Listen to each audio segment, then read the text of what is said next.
Assalamu alaikum. Today we are going to look at literary theorizing from Aristotle to F.R. Leavis. But before we begin, I want you to understand this basic distinction between theory and criticism, critical theory and literary criticism.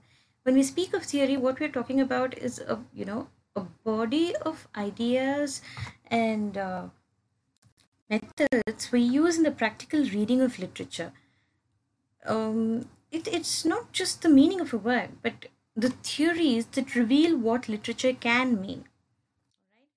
Theory gives you a multitude of options to understand and appreciate literature better.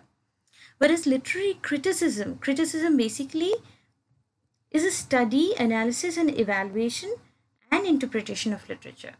So it is the practical application of theory to literature to understand it better. Okay. So Aristotle, who lived in around 4th century BC, he basically devised and formulated all these theories related to the nature of literature.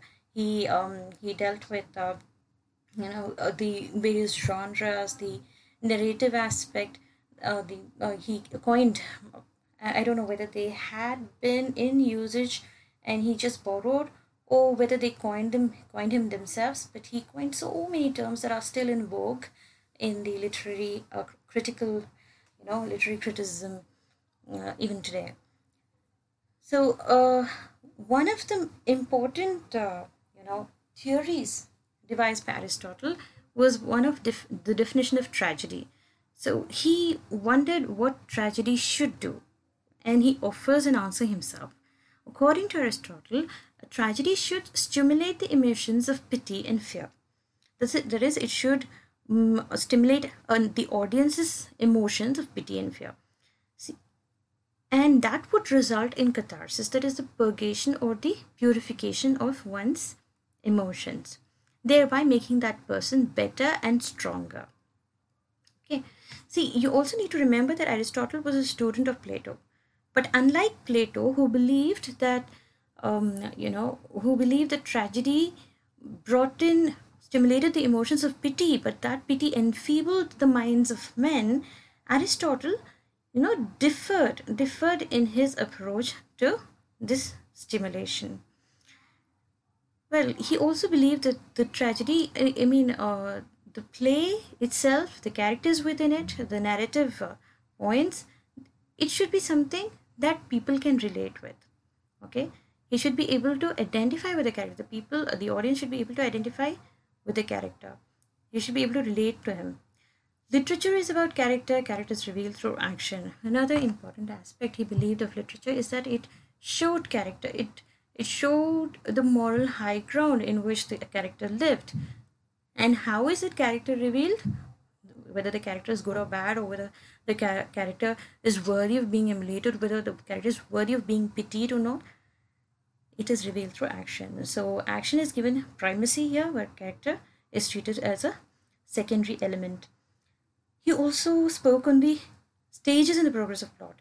In fact, he not merely spoke, but he laid down proper rules as to how a plot should progress from having a proper beginning, middle, and an end.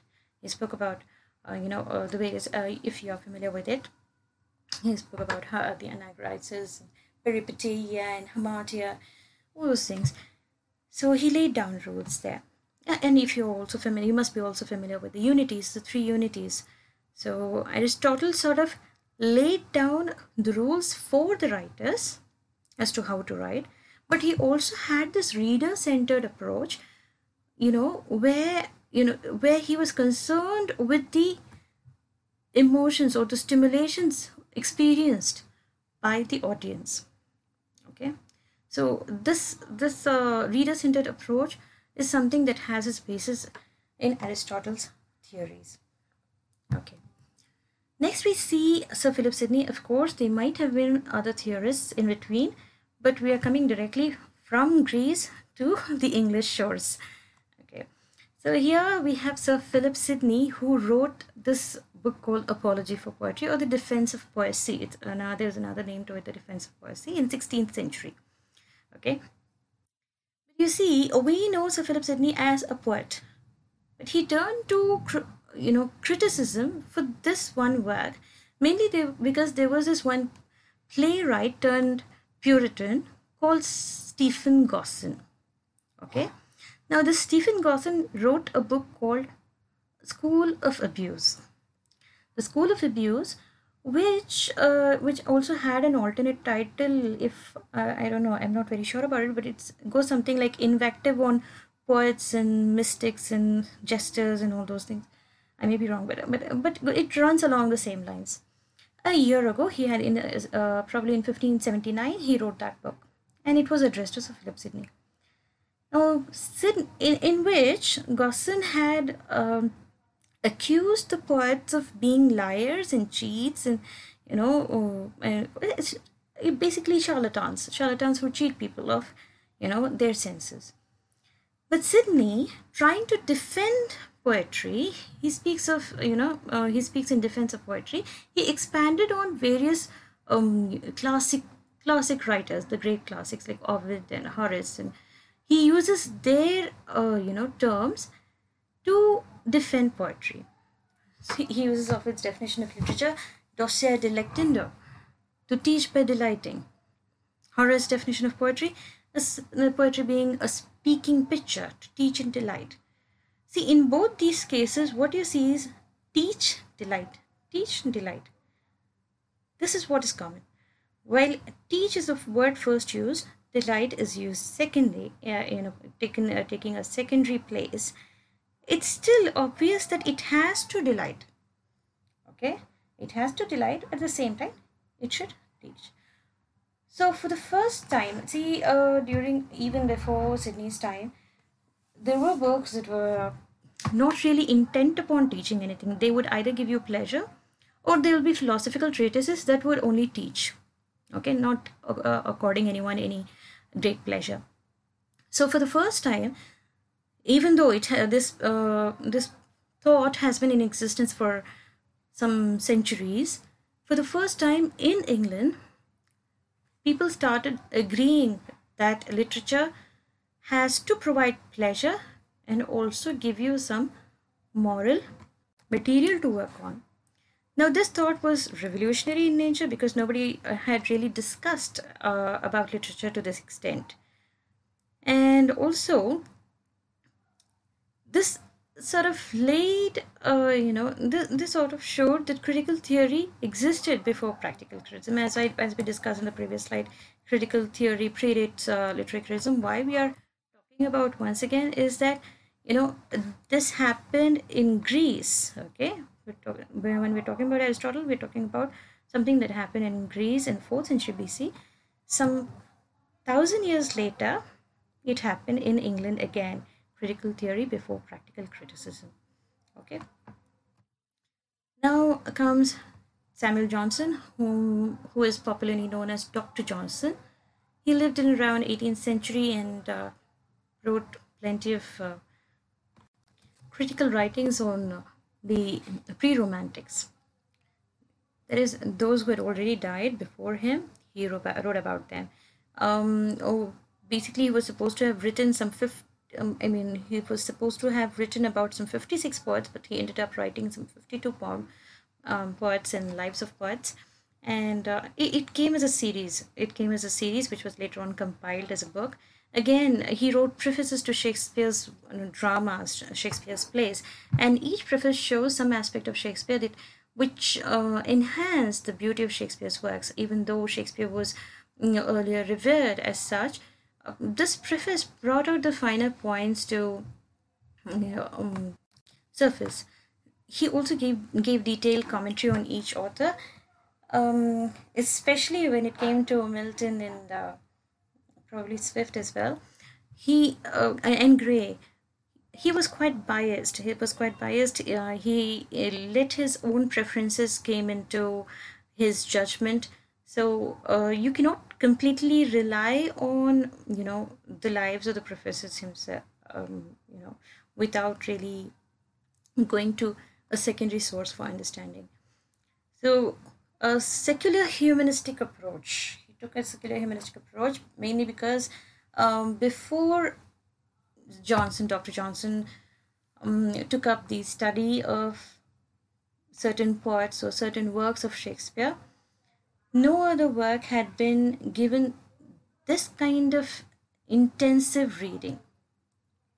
Okay? No other book except for maybe religious texts and Bible.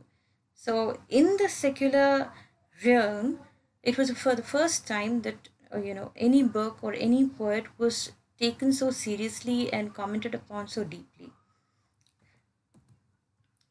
Then in the 19th century, we see William Wordsworth.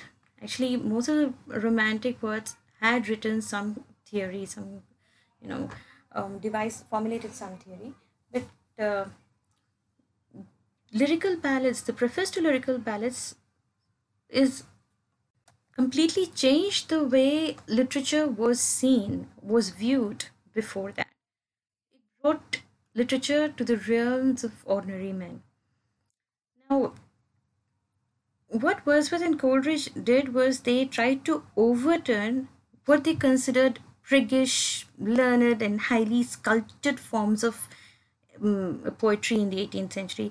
If you have read Pope and his contemporaries, you would know what we're talking about. The pre-romantics were very staid and had devised a very artificial language for poetry.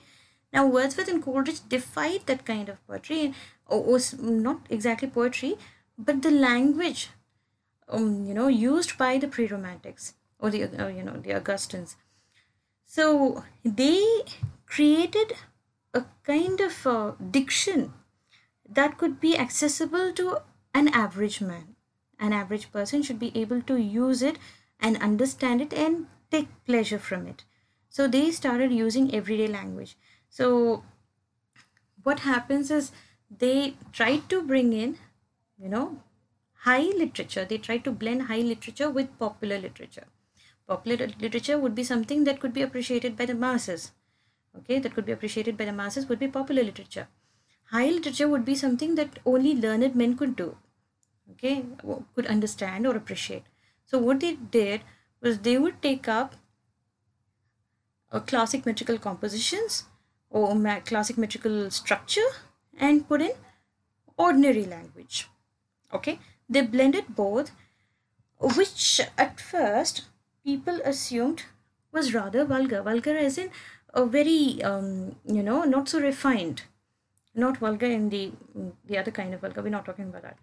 So they I mean, we're talking about in a collective form here, both Wordsworth and Coleridge. So forgive me if I say they sometimes when I'm talking about Wordsworth or Coleridge. So they abandoned conventions of verbal decorum. Verbal decorum as in the words that was the dignified kind of words that were used earlier, they abandoned it. Again, they provided a rationale for the critic's own poetic work and to educate the audience for it. So what Wordsworth did was, in this lyrical ballads was, this book itself was published in 1798, which came under quite a bit of criticism from the general public, the literary greats of the time. To defend himself, Wordsworth wrote preface, which came in, which was published around 1800.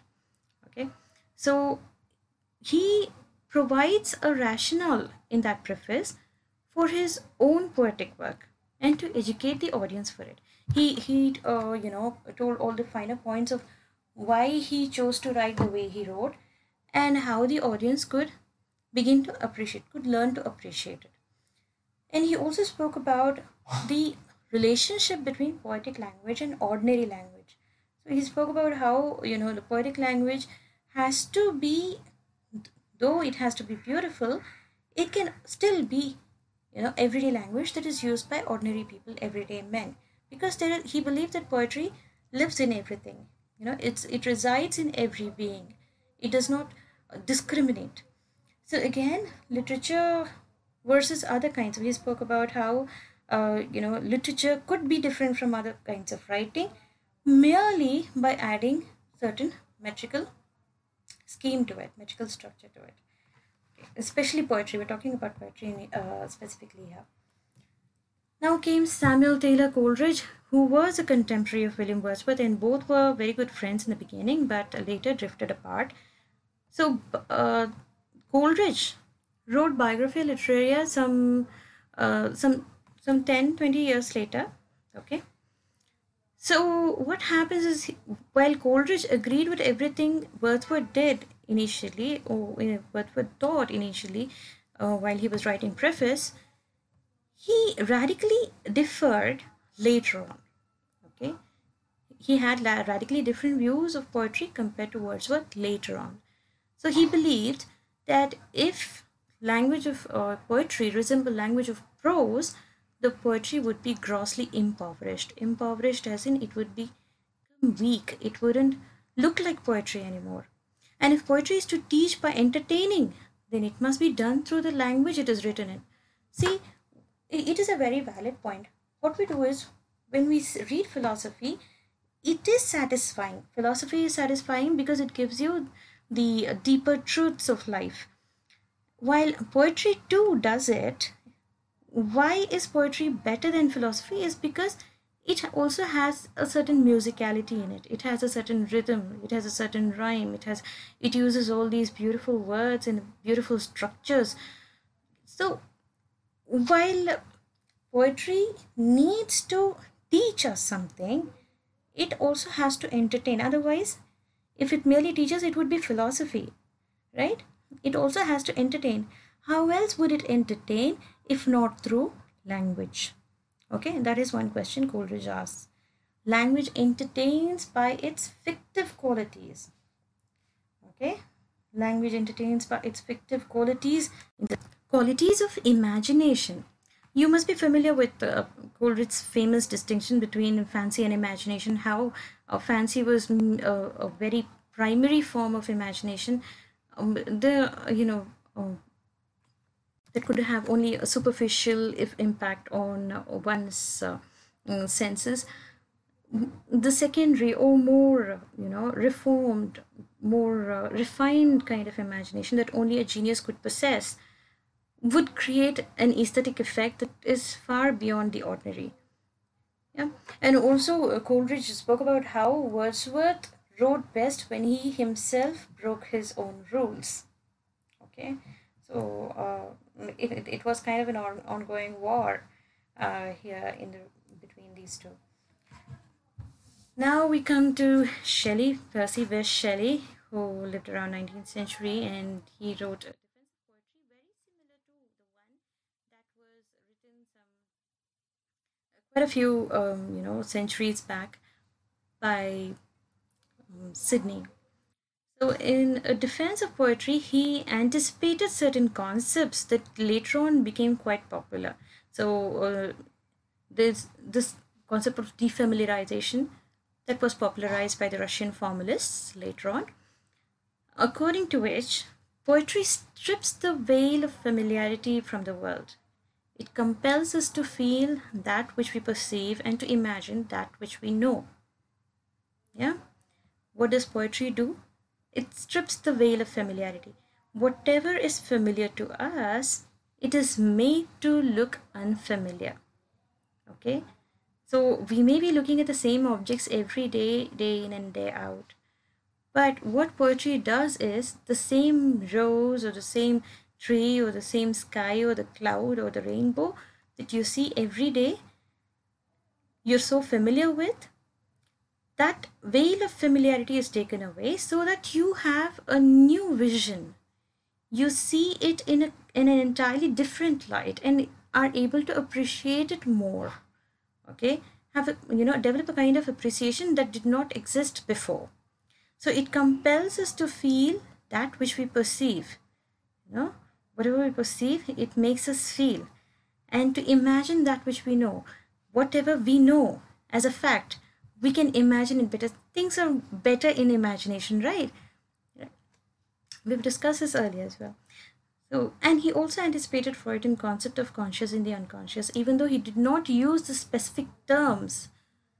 These terms, conscious and unconscious, does not appear in in the literary field until Freud came, but he used alternate words here.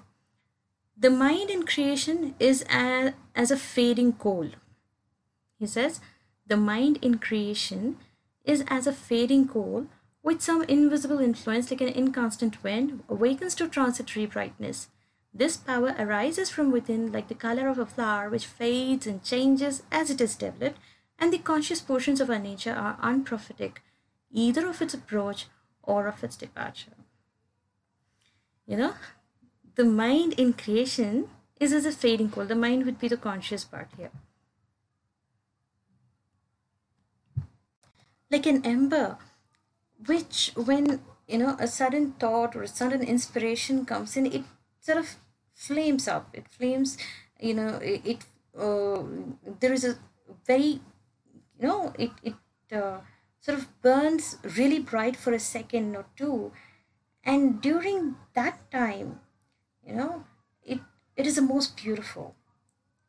I believe you have seen a coal that is, that is burnt out, and it's like only there are embers.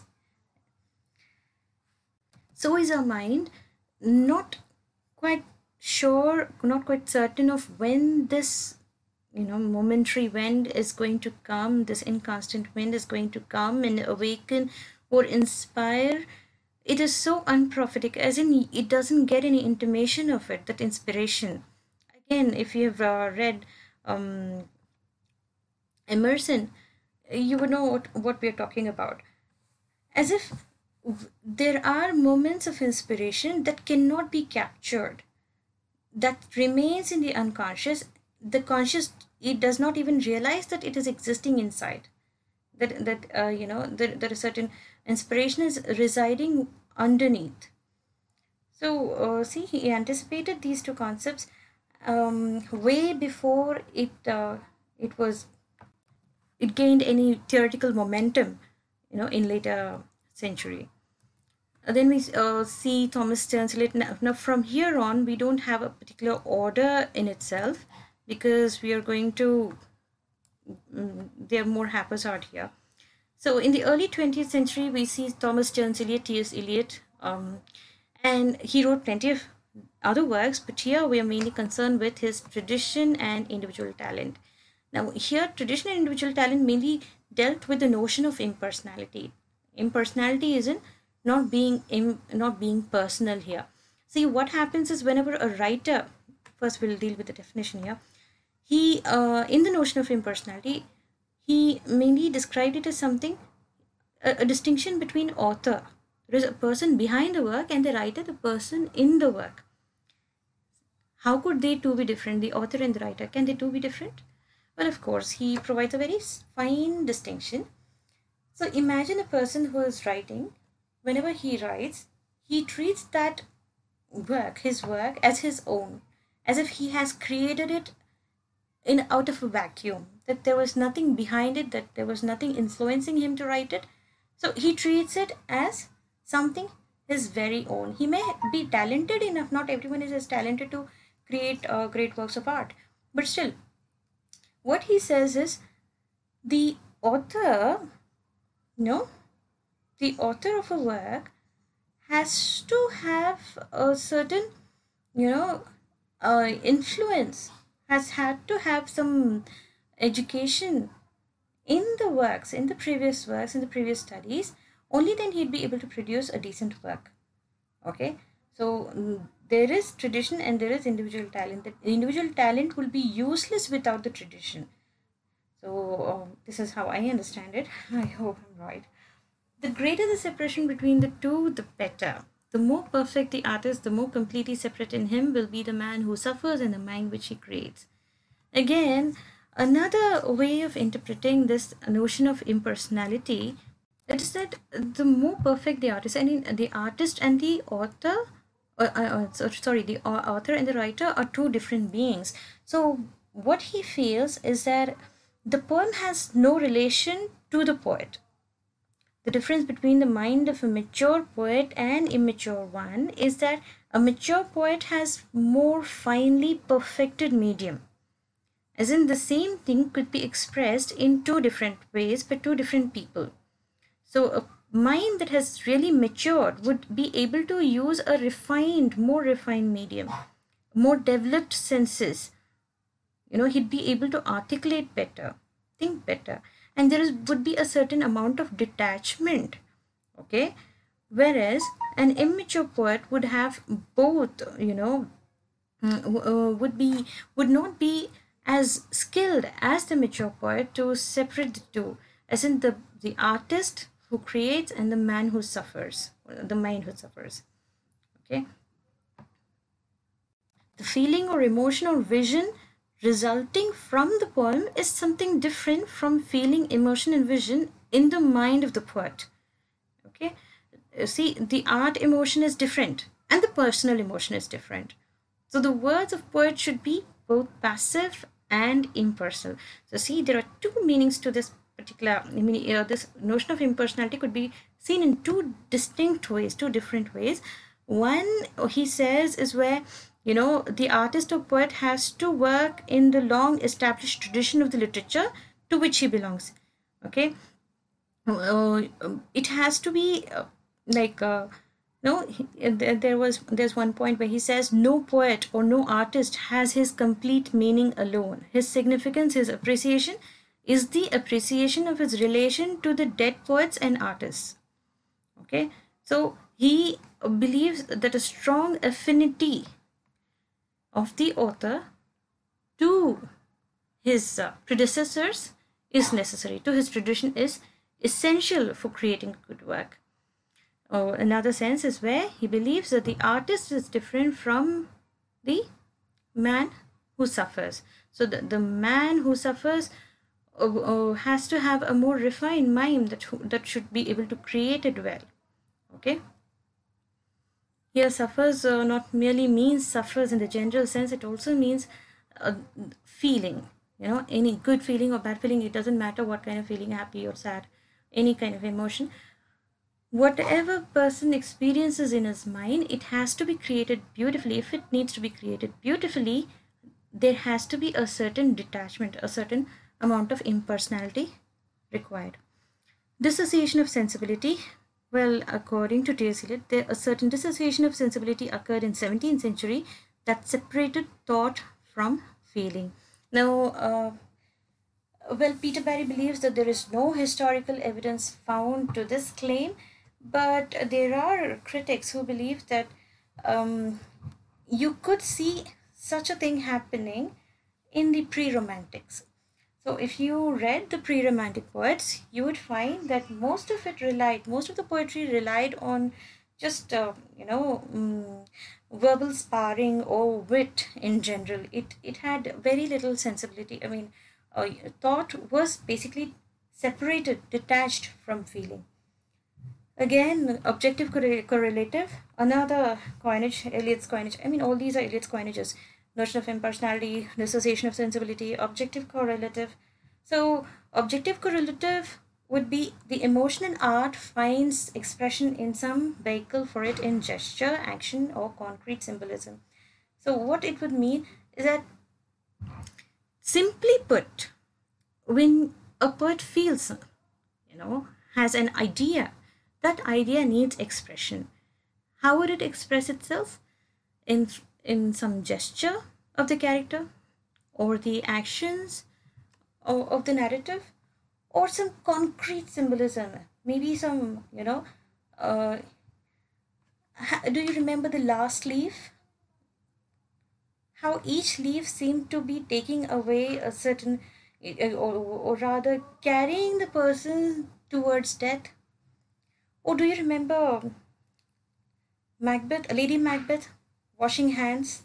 Yeah, how she keeps washing her hands again and again so as to rub off the, I mean, that is the in non-existent blood of done. So you see, these are, or even King Lear in Storm. How do you feel about that? These are gestures that are required to relate a certain emotion. So when words fail, I mean, what T.S. Eliot believes is it has to show, not tell. Okay, the feelings, the passions, the emotions, they need to be shown, not told. Okay, so how are they told? They are not told descriptively. They cannot be described in literature. Descriptive literature is not really that popular. Okay, I mean, it lacks refinement. Whereas objective correlative it shows that how emotion in art finds expression in gesture, in the way the characters behave, or in action, how the plot progresses, or in some symbolism, as in, as I said, King Lear and Barn. So I've just stated here Shakespearean examples because that was the that came to mind. But you could find them waiting for Godot. They show you rather than tell you, but still you get the message, you get the meaning. Yeah. Then we come to John Keats. Actually, there are quite a bit. Try to.